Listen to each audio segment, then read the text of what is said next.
All right, Matthew chapter 15. Some Pharisees and teachers of the religious law now arrived from Jerusalem to see Jesus, and they said, "Why do your disciples disobey our age-old tradition? For they ignore our tradition of ceremonial hand washing before they eat." Now, this was a sort of a technical thing in the law that the Pharisees were famous for. They were famous for all the little nitty-picky stuff in the Old Testament in the law. That just drove Jesus crazy, and you can see that by his reply. He said, "I can't believe this is the thing you pay attention to instead of the big commandments." And he says, "You hypocrites." Isaiah, who was a prophet in the Old Testament, was right when he said, "These people honor me with their lips, but their hearts are far from me." So this is sort of religiosity, not true faith. Their worship is a farce, for they teach man-made ideas as commands from God.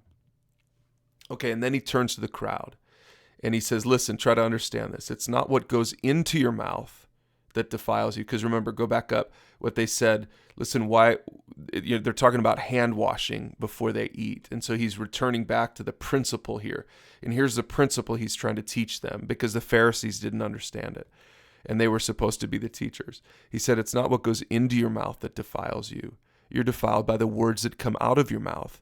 And he explains this later to his disciples. In other words, he's saying you're not made defiled or made righteous from the external things, stuff coming from the outside in. It's from the inside out.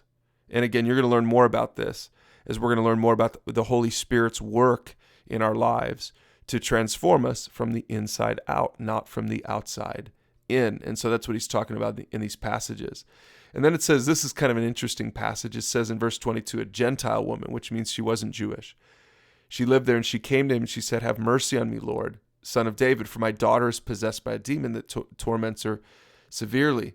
But Jesus, this seems out of character for Jesus, so I want to explain this real quickly. He says, "I was sent only to help God's lost sheep, the people of Israel."